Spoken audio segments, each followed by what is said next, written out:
বর্তমান সরকারকে তিনটা পরামর্শ দিব, যে তিনটা নীতি তারা বাস্তবায়ন করে হিন্দুস্তান বাংলাদেশের নাম শুনলে হরে রাম করতে করতে পানি খাবে। এক, প্রথম নীতি, ভারতের বাংলাদেশের পাশে হচ্ছে শিলিগুড়ি করিডোর, চিকেন নেক বলা হয়।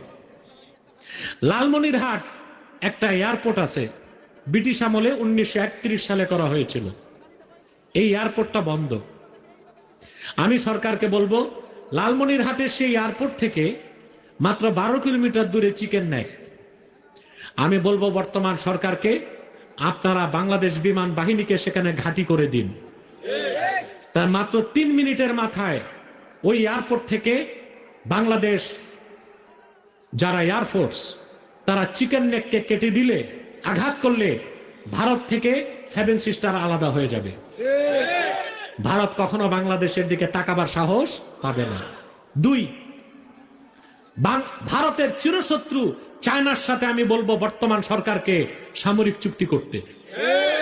3, সমস্ত আমদানি রপ্তানি বন্ধ করে বাংলাদেশের উচিত অন্য কোন রাষ্ট্র, অন্য যে রাষ্ট্রগুলো আছে তাদের সাথে বাণিজ্য চুক্তি করা।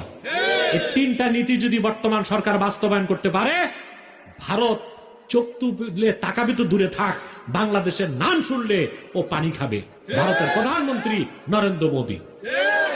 কিন্তু প্রশ্ন হচ্ছে, এই সাহসী পদক্ষেপগুলো বর্তমান সরকার গ্রহণ করতে পারবে কিনা, এটি আমাদের প্রশ্ন। কারণ যত উপদেষ্টা বলা ঠিক না, সব মেরুদণ্ডহীন।